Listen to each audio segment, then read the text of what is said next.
கப்பல்கள் நிறுத்தி வச்சுக்கிட்டு அங்கிருந்து வருகின்ற கப்பலை விடாம தடுத்துக்கிட்டு இருக்காங்க. ஹார்மோஸ்ல இங்கிருந்து வர்ற கப்பலை தடுக்கிறாங்க. ஒட்டுமொத்தமா ரெண்டு பக்கமும் அந்த துறைமுகம் பாதிக்கப்பட்டு இன்னைக்கு எந்த கப்பல் போக்குவரத்தும் இல்லாம ஒரு சூழல் இருக்கிறது.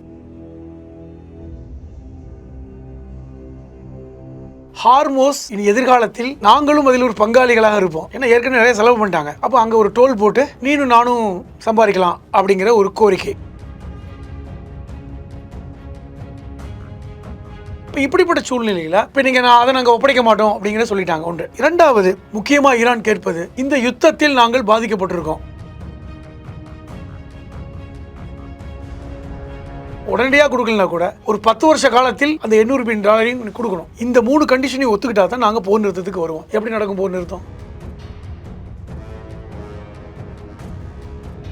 இப்போ முஸ்தபா அலி கமேனியுடைய தந்தையார் தான் அலி அயதுல்லா கமேனி. அவர் தான் கொல்லப்பட்டார். அவருடைய உடல் இன்று வரை அடக்கம் செய்யப்படலை. அந்த பஹ்ரைனில் இருக்கின்ற அமெரிக்க கப்பலின் மீது ஈரானுடைய ஏவுகணை தாக்குதல் நடந்திருக்கு. 2 அமெரிக்க வீரர்கள் கொல்லப்பட்டிருக்காங்க. ஏற்கனவே 13 அமெரிக்க வீரர்கள் கொல்லப்பட்டு அந்த உடல்கள் அமெரிக்காவுக்கு அனுப்பப்பட்டிருக்கு. இப்போ அடுத்த 2 பேர் கொல்லப்பட்டிருக்காங்க.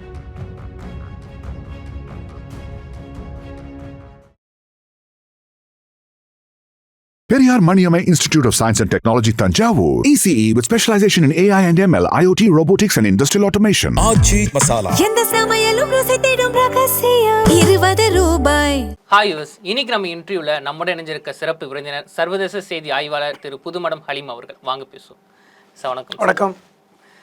ஈரான் அமெரிக்கா போர் எப்போதான் முடிவுக்கு வரும் அப்படின்னு உலகளாவிய தலைவர்கள் எல்லா நாடுகளும் எதிர்பார்த்துட்டு இருக்காங்க. ஆனால் இதுக்கிடையில் இப்போ சமீபத்தில் இந்த போர் நிறுத்தம் இருக்கும் போது அமெரிக்கா அவங்க ஈரான் அடிச்சிருக்காங்க அப்படின்னு சொல்கிறாங்க. சார் என்ன நடந்திருக்கு, இதுக்கப்புறம் என்ன நடக்க போகுது?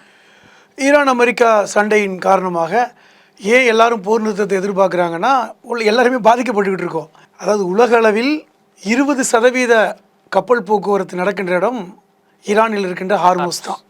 அப்போ 5ல் ஒரு பகுதி இன்றைக்கி பாதிப்படைந்திருக்கிறது.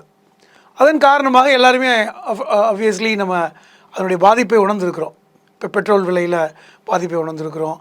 இன்றைக்கி பார்த்திங்கன்னா இந்த கேஸ் பிரச்சனை, இன்றைக்கும் பார்த்திங்கன்னா ஃபுட்டு இன்ஃப்ளேஷன் எங்கேயோ போயிடுச்சு. இந்த போருக்கு முன்னாடி நம்ம சென்னையிலே நீங்கள் ஒரு 150 ரூபாய்க்கு சாப்பிட்ட உணவு இன்றைக்கி 200 ரூபா 300 ரூபாய்ன்னு போயிடுச்சு. அப்போ அது எல்லாருமே ஒரு சாமானிய மக்கள் கூட அனுபவிக்கின்ற ஒரு சூழ்நிலை இருக்கிறது. அப்போ இந்த போர் நிறுத்தம் எப்பொழுது நடக்கும்? நீங்கள் கேட்ட மாதிரி இந்த போர் இடையில போய் நிறுத்தம்னு சொல்கிறாங்க, திருப்பி தாக்கிக்கிறாங்க அப்படின்னு பார்க்குறோம். இப்போ போர் நிறுத்தம் அறிவித்து, அதுவும் சொல்லப்போனால் கால டேட்லாம் ஃபிக்ஸ் பண்ணலை. இப்போ தான் நாங்கள் போர் நிறுத்த போகிறோம், டேட் ஃபிக்ஸ் பண்ணலை. ஆனால் போர் நிறுத்தம் இருக்குது. பேச்சுவார்த்தை தோல்வி, பாகிஸ்தானில் போய் தோல்வி அடைஞ்சு தான் வந்தாங்க. ஆனால் அமெரிக்கா என்ன செஞ்சுருக்காங்க, ஈரானுடைய ஹார்மோஸ் முற்றுகை என்று சொல்லிக்கொண்டு ஒரு ஹார்மோஸ்லேருந்து ஒரு 200 கிலோமீட்டர் தூரத்தில் அரபு அமீரகத்தில் இருக்கின்ற ஃபுஜரான் ஒரு பகுதியை ஒட்டி தான் கப்பல்கள் நிறுத்தி வச்சுக்கிட்டு அங்கிருந்து வருகின்ற கப்பலை விடாமல் தடுத்துக்கிட்டு இருக்காங்க. ஹார்மோஸில் இங்கேருந்து வர்ற கப்பலை தடுக்கிறாங்க. அப்போ ஒட்டுமொத்தமாக 2 பக்கமும் அந்த துறைமுகம் பாதிக்கப்பட்டு இன்றைக்கி எந்த கப்பல் போக்குவரத்தும் இல்லாமல் ஒரு சூழல் இருக்கிறது. பேச்சுவார்த்தை வரணும் அப்படின்னு பார்த்தால் அமெரிக்கா சில நிபந்தனைகளை போடுறாங்க, அவர்கள் சில நிபந்தனைகளை போடுறாங்க. இப்போ குறிப்பாக சொல்லப்போனால் என்ன நிபந்தனை? அமெரிக்கா போடுகின்ற நிபந்தனை முக்கியமானது 2 நிபந்தனை தான். ஏகப்பட்ட நிபந்தனை இருந்தாலும் முக்கியமானது 2 நிபந்தனை. ஒன்று, ஈரான் செறிவூட்டப்பட்ட யுரேனியத்தை அழிக்க வேண்டும், எங்கள்கிட்ட ஒப்படைக்க வேண்டும், முக்கியமானது. இரண்டாவது, ஹார்மோஸ் இனி எதிர்காலத்தில் நாங்களும் அதில் ஒரு பங்காளிகளாக இருப்போம். ஏன்னா ஏற்கனவே நிறைய செலவு பண்ணிட்டாங்க. அப்போ அங்கே ஒரு டோல் போட்டு நீனும் நானும் சம்பாதிக்கலாம் அப்படிங்கிற ஒரு கோரிக்கை. உங்கள் வீட்டுக்கு நானும் வாடகை கேட்போம். ஆமாம், அது அமெரிக்காவோட எப்பவும் வழக்கமான ஒன்று தானே. அதற்கு நிறைய உதாரணம் இருக்குது. பல்வேறு நாடுகளில் இவங்க போய் ஒப்பந்தங்களை போட்டு இந்த மாதிரியான நீரிணைகளை கைப்பற்றிய வரலாறு இருக்கிறது. பனாமா கால்வாய் எப்படி 100 வருஷம் ஒப்பந்தம் போட்டாங்கல்ல அமெரிக்காவும் பனாமா. இன்றைக்கி தான் 2024 தான் அந்த ஒப்பந்தம் முடிவடைந்தது. இப்போ இது முக்கியமான ஒப்பந்தம். ஆனால் ஈரான் சொல்கின்ற முக்கியமான ஒப்பந்தம் என்பது, இந்த செறிவூட்டப்பட்ட யுரேனியத்தை நாங்கள் உங்களுக்கு ஒப்படைக்கப் போவதில்லை, அது உங்களுக்கு தர வேண்டிய அவசியம் இல்லை. காரணம், இன்றைக்கி செறிவூட்டப்பட்ட யுரேனியத்தை வைத்து தான் இன்றைக்கி உலக அளவில் மின்சாரம் தயாரிக்கிறாங்க. பல்வேறு பயன்பாட்டிற்கு யுரேனியம் பயன்படுகிறது. ஆனால் ஒரு குறிப்பிட்ட அளவு நீங்கள் செறிவூட்டப்பட்டால் அது அணுகுண்டாக மாறும். உதாரணம் சொல்லப்போனால், இப்போ நீங்கள் மின்சாரம் தயாரிக்கிறதா இருந்தால் ஒரு 10லேருந்து 20% செறிவூட்டப்பட்ட யுரேனியத்தை வைத்து நீங்கள் மின்சாரம் தயாரிக்கலாம். 80 விழுக்காடு செறிவூட்டப்பட்டால் அது அணுகுண்டாக மாறிவிடும். இது நான் சாமானிய மக்களுக்கு புரிகின்ற ஒரு பாஷையில் சொன்னால் அதான் சொல்ல முடியும். இப்போ இப்படிப்பட்ட சூழ்நிலையில் இப்போ நீங்கள் அதை நாங்கள் ஒப்படைக்க மாட்டோம் அப்படிங்கிறத சொல்லிட்டாங்க. ஒன்று. இரண்டாவது, முக்கியமாக ஈரான் கேட்பது, இந்த யுத்தத்தில் நாங்கள் பாதிக்கப்பட்டிருக்கோம். கிட்டத்தட்ட 20 பள்ளிக்கூடங்களில் 500க்கும் மேற்பட்ட சிறார்கள் கொல்லப்பட்டிருக்காங்க, சின்ன சின்ன பிள்ளைங்க. நீங்கள் வந்து தாக்குதல் நடத்துகிற பேரில் சிவிலியன்ஸ் இருக்கிறத தாக்கியிருக்கீங்க. இதற்கு காம்பன்சேஷன் வேணும். 2. மூன்றாவது முக்கியமான அணுகுண்டு போடக்கூடிய அளவுக்கு நிபந்தனை என்னென்னா, 1980 அமெரிக்கா எங்களுக்கு பொருளாதார தடை விதித்திருக்கிறது. கிட்டத்தட்ட 40 வருஷமாக நாங்கள் பொருளாதார தடையை அனுபவித்து கொண்டிருக்கிறோம். இதுக்கு ஒரு காம்பன்சேஷன் எடுத்துக்கிட்டால் $800 பில்லியன் அது அமெரிக்கா கொடுக்கணும். உடனடியாக கொடுக்கலனா கூட ஒரு 10 வருஷ காலத்தில் அந்த $800 பில்லியன் கொடுக்கணும். இந்த 3 கண்டிஷனையும் ஒத்துக்கிட்டா தான் நாங்கள் போர் நிறுத்தத்துக்கு வருவோம். எப்படி நடக்கும் போர் நிறுத்தம்? ஆனால் இப்போ முஸ்தபா கம்பெனி சொல்லிட்டாரு, இதுக்கப்புறம் அங்கே வந்து அமைதிக்கான பேச்சுவார்த்தையே பேச போகிறதே கிடையாது. ஏன்னா இந்த அமைதிக்கான பேச்சுவார்த்தை இருக்கும்போது அமெரிக்கா அடிச்சிருக்காங்க. இல்லை, இன்னொரு முக்கியமான விஷயத்த சொல்கிறேன், வியூவர்ஸுக்கும் சொல்கிறேன். இப்போ முஸ்தபா அலி கமேனியுடைய தந்தையார் தான் அலி அய்துல்லா கமேனி. அவர் தான் கொல்லப்பட்டார். அவருடைய உடல் இன்று வரை அடக்கம் செய்யப்படலை. இப்போ கிட்டத்தட்ட 4 மாதமாக போர் நடக்குதா? ஆமாம், 4 மாதமாக அவருடைய உடல் பதப்படுத்தப்பட்டு வைத்திருக்கிறார்கள். இன்னும் அடக்கம் பண்ணல. இந்த போர் முடிவுக்கு வந்த பிறகு இந்த போர் நிறுத்தம் நடக்கணும், ஈரானுக்கான நீதி கிடைக்கணும். அது எங்கள் பக்கம் தான் நீதி இருக்குது, நியாயம் இருக்குது. அமெரிக்கா அதற்கு வரும் வரை நாங்கள் இந்த உடலை அடக்க மாட்டோம்னு வச்சுருக்காங்க. நம்ம ஊரில் வச்சுருப்பாங்கல்ல, ஒரு விஷயம் நடந்துச்சுன்னா காவல்துறை வந்து நடவடிக்கை எடுக்காமல் நாங்கள் உடலை அடக்க மாட்டோம்னு சொல்லுவாங்க தெரியுமா? இயல்பாக மனித இது இருக்கும், உடலை வாங்க மாட்டோம், நீங்களே வச்சுக்கோங்க அப்படின்னு. அது பெரிய பிரச்சனையாக போராட்டத்தில் முடியும். அது மாதிரி நாங்கள் அலி அய்துல்லா கமேனியுடைய உடலை அடக்க மாட்டோன்னு சொல்லி வச்சுருக்காங்க. அப்போ எப்படிப்பட்ட ஒரு அந்த இதில் இருக்காங்கன்னு பாருங்கள், மனநிலையில். அப்போ அங்கே இருக்கின்ற 10 கோடி ஈரான் மக்களும், கிட்டத்தட்ட மக்கள் தொகை 10 கோடி, 10 கோடி மக்களும் இன்று வரை 4 மாதமாக துக்கம் அனுசிச்சுட்டு கொண்டிருக்காங்க. அவர்கள் எந்த செலிப்ரேஷன் பண்ணுறதில்ல, எந்த செலிப்ரேஷனுக்கும் போகிறதில்ல. நீங்கள் ஈரானிலேருந்து இன்றைக்கி மெக்காவுக்கு ஹஜ்ஜுக்கு போனாங்கல்ல, நேற்று தான் அந்த ஹஜ்ஜு முடிந்தது. அந்த செய்தி நீங்கள் ஊடகத்தில் பார்த்துருப்பீங்க. ஈரானுக்கு ஹஜ்ஜுக்கு போன அந்த மக்கள் மக்காவிலிருந்து அமெரிக்காவுக்கு எதிராக போராட்டம் நடத்துனதை பார்த்துருப்பீங்க. பொதுவாக ஹஜ்ஜுக்கு போனவங்கெல்லாம் அந்த மாதிரிலாம் செய்ய மாட்டாங்க. அப்போ உலகத்தை தன் கவனத்தில் திருப்பணுங்கிறதுக்காக, ஏன்னா உங்களுக்கு மெக்காவில் 15 லட்சம் பேர் கூடியிருக்காங்க உலகம் முழுவதும். உலகத்துடைய கவனம் ஃபுல்லாக இன்றைக்கி மெக்காவில் இருக்குது. நேற்றோடு முடிந்தது. இப்போ அங்கேருந்து ஏன் போராட்டம் நடத்துகிறாங்க? அப்போ நாங்கள் துக்கத்தில் இருக்கோம், நாங்கள் ஹஜ்ஜுக்கு இங்கே வந்தால் கூட, ஆனால் நாங்கள் உண்மையிலே துக்கத்தில் இருக்கோம், எங்களுக்கான நியாயம் கிடைக்கணும்னு சொல்லி போராட்டம் நடத்துகிறாங்க. இப்போ நீங்கள் கேட்ட கேள்விக்கு வர, இப்போ யுத்த பிரகடனம் அறிவிச்சாச்சு. இப்போ ஆல்மோஸ்ட் வந்து யுத்த பிரகடனம் தான். இதை அறிவித்தது யார்? ட்ரம்ப் தான். ஈரான் ஒன்றும் அறிவிக்கலை, ட்ரம்ப் தான் அறிவித்தார். அப்போ ஒரு யுத்த பிரகடனம் அறிவித்து விட்டு இவங்க முற்றுகையை ஆரம்பித்தது யார்? ட்ரம்ப் தான். இன்றைக்கி வந்து நாங்கள் ஈரான் முற்றுகை அப்படின்ட்டு ஒரு பெருமையாக சொல்லிக்கிட்டு இருக்கார். அப்படி ஈரான் முற்றுகை நடக்கும் பொழுது ஈரானில் இருக்கின்ற அந்த ஹார்மோஸுக்கு பக்கத்தில் இருக்கின்ற ஒரு துறைமுகம் பேர் பந்தர் அப்பாஸ். அந்த துறைமுகத்துக்கு பேர் பந்தர் அப்பாஸ். விசாகப்பட்டினம் மாதிரி ஒரு துறைமுகம். அது முக்கிய துறைமுகம் ஈரானுக்கு முக்கிய துறைமுகம் மட்டுமல்ல, அங்கே இருக்கின்ற ஹார்மோஸுக்கு வருகின்ற கப்பல்கள் ரெஸ்ட் எடுத்துகிட்டு வர்றது, ஹார்மோஸ்குள்ளே நுழைவதுக்கு. ஏன்னா ஹார்மோஸ் வந்து ஒரு குறுகிய பகுதி. உங்களுக்கு அகலம் பார்த்தீங்கன்னா ஒரு 40-50 கிலோமீட்டர் தான் இருக்கும். ஆனால் அதுக்கப்புறம் அந்த பர்ஷியன் வளைகுடாவில் அந்த கடல் விரியும். அதுக்கப்புறம் இங்கிட்டு வந்துட்டால் இந்திய பெருங்கடலில் அந்த கடல் விரியும். அதுக்கப்புறம் போனால் ரெட் சி கடல் விரியும். அப்போ அந்த குறுகிய பகுதி தான் ஹார்மோஸ். அந்த குறுகிய பகுதிக்கு கப்பல் வருவதற்கு முன்பாக ஏராளமான கப்பல்கள் வந்து எங்கே காத்திருக்கும்னா பந்தர் அப்பாஸில் காத்திருக்கும். இப்போ ஒரு 100 கப்பல்கள் காத்திருக்குன்னா 10 கப்பலுக்கு அனுமதி கிடைக்கும், அங்கேருந்து கிளம்பி வருவாங்க. இது வழக்கமாக நடப்பது. அப்போ இந்த பந்தர் அப்பாஸ் என்பது ஒரு முக்கியமான துறைமுகம் ஈரானுக்கு.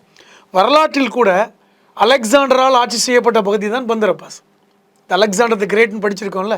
So Alexander the great Bandar அப்பாஸில் தங்கி ஆட்சி செய்த காலம்லாம் இருக்குது. அப்போ இப்படிப்பட்ட ஒரு துறைமுகத்தில் இவங்க தாக்குதல் நடத்தியிருக்காங்க.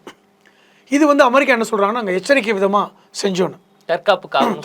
இது என்ன தற்காப்பு? உடனே இவங்க என்ன பண்ணுறாங்க, திருப்பி தாக்கியிருக்காங்க. அமெரிக்காவுடைய ஒரு முக்கியமான கப்பல் பற்றி எரிஞ்சிக்கிட்டு இருக்கு, இன்ன வரைக்கும் தீ அணைக்கலை. அதை விட பஹ்ரைனில் அமெரிக்காவுக்கு பேஸ் இருக்குது. இப்போது அரபு நாடுகளில் ஒரு 13 இடங்களில் அமெரிக்காவுக்கான பேஸ் இருக்குது. கத்தாரில், சவுதி அரேபியாவில், ரியாத்தில், UAE. அரபு அமீரகத்தில், ஒமானில், இப்படி 13 இடங்கள், ஈராக்கில் 13 இடங்களில் அமெரிக்காவுக்கான பேஸ் இருக்குது. அதில் முக்கியமான பேஸ் பார்த்திங்கன்னா 2. ஒன்று கத்தாரில் இருப்பது, அதில் ஒரு 10,000 அமெரிக்கர்கள் இராணுவ வீரர்கள் இருக்காங்க. இரண்டாவது பெரிய பேஸ் வந்து பஹ்ரைன். பஹ்ரைன்கிறது ஒரு தீவு நாடு தான். சவுதி அரேபியாவிற்கும் அரபு அமீரகத்துக்கும் நடுவில் இருக்கிற ஒரு தீவு தான் பஹ்ரைன், ஒரு தீவு. அந்த தீவில் அமெரிக்கா கிட்டத்தட்ட பஹ்ரைனை அமெரிக்கா வந்து ஆதிக்கம் செலுத்துகிறது. காரணம், பஹ்ரைனில் வந்து எண்ணெய் எடுக்கிறது இல்லை. இந்த வரலாற்றை நீங்கள் தெரிஞ்சால் தான் உங்களுக்கு அந்த புரியுங்க தான் சொல்கிறேன். இப்போ வந்து கத்தாரில் எண்ணெய் எடுக்கிறாங்க, கச்சா எண்ணெய் எடுக்கிறாங்க. ஈரானில் கச்சா எண்ணெய் எடுக்கிறாங்க. பஹ்ரைனில் பெரிதாக கச்சா எண்ணெய் எடுக்கிறது கிடையாது. பஹ்ரைனில் அதை வந்து இது பண்ணுறாங்க, கச்சா எண்ணெயை பிரித்து எடுக்கின்ற வேலையை பஹ்ரைனில் தான் செய்கிறாங்க. இந்த அரபு நாடுகளுக்கான ஒரு முக்கிய கேந்திரமாக பஹ்ரைன் இருக்கிறது. எண்ணெயை பிரித்து எடுத்து அனுப்புவாங்க. அந்த பஹ்ரைனில் இருக்கின்ற அமெரிக்க கப்பலின் மீது ஈரானுடைய ஏவுகணை தாக்குதல் நடந்திருக்கு. நேற்று 2 அமெரிக்க வீரர்கள் கொல்லப்பட்டிருக்காங்க. ஏற்கனவே 13 அமெரிக்க வீரர்கள் கொல்லப்பட்டு அந்த உடல்கள் அமெரிக்காவுக்கு அனுப்பப்பட்டிருக்கு. இப்போ அடுத்த 2 பேர் கொல்லப்பட்டிருக்காங்க. சரி, அமெரிக்கர்கள் கொல்லப்படுறத நீங்கள் சொன்னீங்க. ஆனால் இப்போ அமெரிக்காவோட அதிபர் ட்ரம்ப் அவர்களுக்கு பல இடத்துல நெருக்கடி இருக்குது. நேற்று அமைச்சரவை கூட்டியிருக்காங்க, அந்த அமைச்சரவை கேள்வி கேட்குறாங்க ட்ரம்ப்புக்கு அகேன்ஸ்டாக. அது எப்படி பார்க்குறீங்க? அடிப்படையில் ட்ரம்ப் வந்து யார் சொல்லும் கேட்குற ஆள் கிடையாது, நமக்கு தெரியும். நீங்கள் அவர் வரலாற்றை நம்ம பேசணுன்னா அதை பற்றி பேச போகிறோம். அவர் அடிப்படையில் யார் சொல்லும் கேட்க மாட்டார். இரண்டாவது, இல்லை அவங்க கவர்மெண்ட் அவங்களை அகேன்ஸ்டாக கேள்வி கேட்குறாங்க சார். இரண்டாவது, அவர் ஒரு ஈகோஸ்டிக் பர்சன். மூன்றாவது, அவருக்கான அதிகாரம். அமெரிக்காவிலே பார்த்தீங்கன்னா ட்ரம்புக்கான செல்வாக்கு என்பது 30-40 விழுக்காடு இப்போ குறைஞ்சிருக்கு. இதை நான் சொல்லலை, அமெரிக்காவிலேருந்து வெளிவருகின்ற வாஷிங்டன் போஸ்ட் பத்திரிகை இதை கட்டுரையாக வெளியிட்டிருக்காங்க. இப்பொழுது அமெரிக்கா ஜனாதிபதியாக ட்ரம்ப் போட்டியிட்டால் தோல்வி அடைந்து விடுவார், அந்த அளவுக்கு. இரண்டாவது, அங்கே இருக்கின்ற பெண்டகன் இனிமேல் நாங்கள் வந்து போருக்கெலாம் செலவழிக்க ஃபண்டு கொடுக்க முடியாதுன்றாங்க. ஏற்கனவே கொடுத்த காசை, ஏன்னா பொதுவாக அமெரிக்கா மாதிரியான இந்த முதலாளித்துவ நாடுகள் எப்பொழுதுமே ஒரு போரை செய்தாலோ அல்லது ஒரு செலவு பண்ணால் அதுக்கான ரிட்டர்ன்ஸ் எதிர்பார்ப்பான். இது அடிப்படையில் ஒரு கார்ப்பரேட்டுடைய மென்டாலிட்டி தான். ஒரு செலவு பண்ணால் லாபம் நமக்கு கிடைக்கணும்ல. இப்போ நான் உங்களுக்கு ஒரு 10 லட்சம் லாடர் கொடுத்தேன்னா நீங்கள் உங்கள் மூலமாக எனக்கு என்ன லாபம்னு பார்ப்பேன். இன்றைக்கி வந்து ஈரான் விஷயத்தில் அமெரிக்கா தோற்று போயிருக்கிறது, அமெரிக்காவுக்கு லாஸ். அது பெண்டகன் வந்து ஃபண்டை நாங்கள் ரிலீஸ் பண்ண மாட்டோன்றாங்க. 2. மூன்றாவது, ஈரான் என்ன நமக்கு பக்கத்து நாடா? நம்ம என்ன எல்லையை பகிர்ந்து இருக்கோமா? அவங்களுக்கு நமக்கு எல்லாம் பங்காளி பிரச்சனை இருக்கா? எங்கேயோ கிட்டத்தட்ட 13,000 கிலோமீட்டர் தூரத்தில் இருக்கிற ஒரு நாடில் எதுக்கு நம்ம யுத்தம் பண்ணணும்னு கேட்குறாங்க. சரி, இப்போ நீங்கள் நடந்த விஷயத்த ஆராய்ந்து சொன்னீங்க சார். இப்போ நான் கேட்க போகுது என்ன நடக்க போகுது அப்படிங்க. என்னங்கன்னா, இப்போது அமெரிக்கா வந்து எந்த ஒரு அறிவிப்பும் இல்லாமல் ஈரானை தாக்குதல் பண்ணி அங்கே உச்சபட்ச தலைவரை கொண்டாங்க. இப்போ அதே மாதிரி ஈரானை வந்து ஒரு சீக்ரெட் பிளான் பண்ணுறாங்க. இதுக்கப்புறம் அவங்க பண்ணுற தாக்குதல் வந்து அமெரிக்கா வந்து எதிர்பார்க்க முடியாத அளவுக்கு இருக்குன்னு சொல்கிறாங்க. அது உண்மைங்களா? எந்த அளவுக்கு? நல்லா தெரிஞ்சுக்குங்க, இதெல்லாம் வந்து வெறும் வாய்ச்சவடால் தான். இப்போ நீங்கள் பாருங்கள், இப்போ போர் நிறுத்தம் நடந்துருச்சு. யாராவது உங்களுக்கு இப்போ நீங்கள் இடையில கூட தாக்குதல் நடத்துனீங்க, மீண்டும் ஒரு பெரிய தாக்குதல் நடத்தினா யாராவது உங்களை என்ன செய்ய போகிறாங்க? ஏன் தாக்குதல் நடத்த மாட்டேன்றீங்க? முக்கியமான கேள்வி. இரண்டாவது, செப்டம்பரில் பிரிக்ஸ் மாநாடு நடக்க போகுது இந்தியாவில். பிரிக்ஸில் இருக்கின்ற நாடுகளில் முக்கியமான நாடுகள் சைனாவும் ரஷ்யாவும் தான். அவர்களுடைய ஆதிக்கத்தில் உருவான பிரிக்ஸ், அதில் கூட்டமைப்பில் ஈரானும் இருக்கிறது, இந்தியாவும் இருக்கிறது, சவுத் ஆப்பிரிக்காவும் இருக்கிறது. இப்போ சவுதி அரேபியாவை சேர்க்க போகிறாங்க. 2. அப்போ அமெரிக்காவுடைய ஆதிக்கத்தை வளைகுடா நாடுகளில் இருந்து ஒழிக்க வேண்டும் என்று விரும்புகின்ற நாடு ஈரானும், இப்போ சீனாவும் ரஷ்யாவும். ஏன்னா அவங்க தான் ஆதிக்கம் செலுத்துன்னு நினைக்கிறாங்க. அமெரிக்கா இடத்தை சீனா பிடிக்கும்னு நினைக்கிறாங்க. அப்போ நீங்கள் இன்னொரு விஷயம் நான் உங்களுக்கு சொல்கிறேன். சமீபத்தில் ட்ரம்ப் வந்து சீனாவுக்கு போனாரா? ஆனால் ஒன்றும் சீனாவுடைய அதிபர் ஜின்பிங் ஒன்று இவரை வரவேற்கலாம் செய்யலை, இன்வைட்லாம் பண்ணலை. நீங்கள் கவனித்து பார்த்தா தெரியும், ஒரு ஸ்மைல் கூட பண்ணலை. ஒரு வேண்டா விருந்தாளியை நடத்துவது போல தான் ட்ரம்ப் நடத்தினார். ஆனால் ட்ரம்ப்புக்கு இதெல்லாம் பிரச்சனை இல்லைங்க.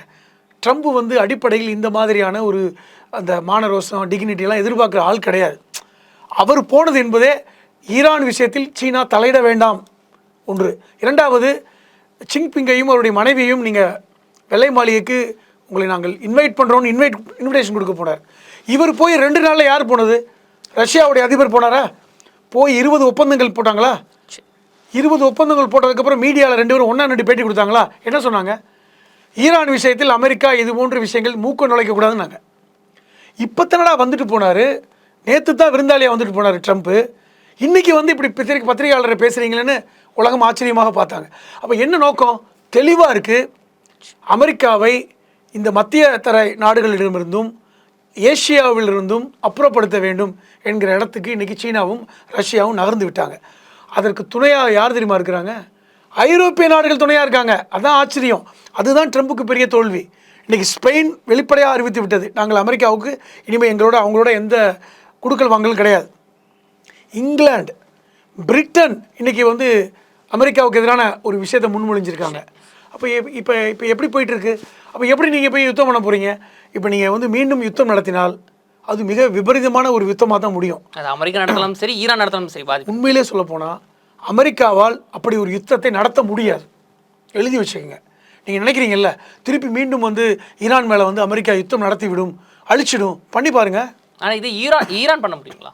அதுக்கும் ஈரான் என்ன திருப்பி ஈரான் ஒரு விஷயத்த சொல்கிறாங்க. இப்போ ஈரானுடைய ஜனாதிபதி மசூத் பெஸ்கியானா இருக்கட்டும், ஈரானுடைய வெளியுறவு அமைச்சர் அப்பாசி அராக்கியா இருக்கட்டும், 2 பேரும் திருப்பி ஒரு விஷயத்த சொல்கிறாங்க. நாங்கள் 7000 வருட கலாச்சாரம் மிகுந்த நாடு, அமெரிக்கா வெறும் 200 வருட கலாச்சாரம் மிகுந்த நாடு. அப்போ அவங்கள விட நாங்கள் 6800 வருடம் சீனியர் கலாச்சாரத்தில், ஒன்று அறிவில் சீனியர், 2வது நாங்கள் சர்வதேச இந்த விஷயத்தில் நாங்கள் மதிப்போடு இருக்கோம். நாங்கள் யாரையும் தாக்க மாட்டோம், தாக்கினால்தான் பதில் கொடுப்போம். இது வரைக்கும் அப்படி தான் நடந்திருக்கு. இஸ்ரேல் அடிக்கும்போது அவங்க அடித்தாங்க, அமெரிக்கா அடித்த போது அடித்தாங்க, அவங்களா போய் சண்டை போடலை. இப்போ வரைக்கும் இந்த போர் நிறுத்தம் நடக்கிற வரைக்கும் கூட அப்படி தான் நடக்குது. இப்போ இது எப்படி போகுது? குழந்தைகள் கொல்லப்பட்ட பிறகு கூட என்ன கேட்குறாங்க? நியாயம் தான் கேட்குறாங்க. எங்களுக்கான நியாயத்தை அமெரிக்கா கொடுக்கணும்னு கேட்குறாங்க. அப்போ அவர்களுடைய வழிமுறை எல்லாமே பார்த்தீங்கன்னா நியாயத்தின் பக்கம் நாங்கள் நிற்கிறோம், நாங்கள் பாதிக்கப்பட்டிருக்கோம், நாங்கள் இழப்பதற்கு எதுவுமே இல்லை, எங்களுடைய அதிபர் பாருங்கள் உடலை அடக்கம் பண்ணாமல் நாங்கள் வச்சுட்ருக்கோம். அப்போ உலகம் யார் பக்கம் நிற்கும்? அப்போ அதுதான் நடந்து கொண்டு இருக்கிறது. அப்போ இன்றைக்கி அமெரிக்கா நினைத்தாலும் பெரிய யுத்தத்தை கொண்டு போக முடியாது. ஆனால் செப்டம்பருக்குள் ஏதாவது ஒரு தீர்வு நடந்து விடாதா என்று ட்ரம்ப் முயற்சிக்கிறார். செப்டம்பர் விட்டால், பிரிக்ஸ் மாநாடு நடந்து விட்டால், ஈரானும் அந்த பகுதிகளும் ஹார்மோஸும் அமெரிக்காவின் கைவிட்டு போய்விடும். நன்றி சார். ஈரான் அமெரிக்கா போரை பற்றியும் முக்கியமாக இந்த பிரிக்ஸ் மாநாடு நடக்கும் போது இந்த போர் எந்த ஒரு நிலையில் இருக்கும் அப்படின்னு நிறைய விஷயங்களையும் கூட பகிர்ந்துக்கிட்டீங்க. நன்றி. தொடர்ந்து பேசுகிறேன். Periyar Maniamai Institute of Science and Technology, Tanjavur. ECE with specialization in AI and ML, IoT, robotics and industrial automation. எந்த சமையலும் ருசி தேடும் ரகசியம் 20 ரூபாய்.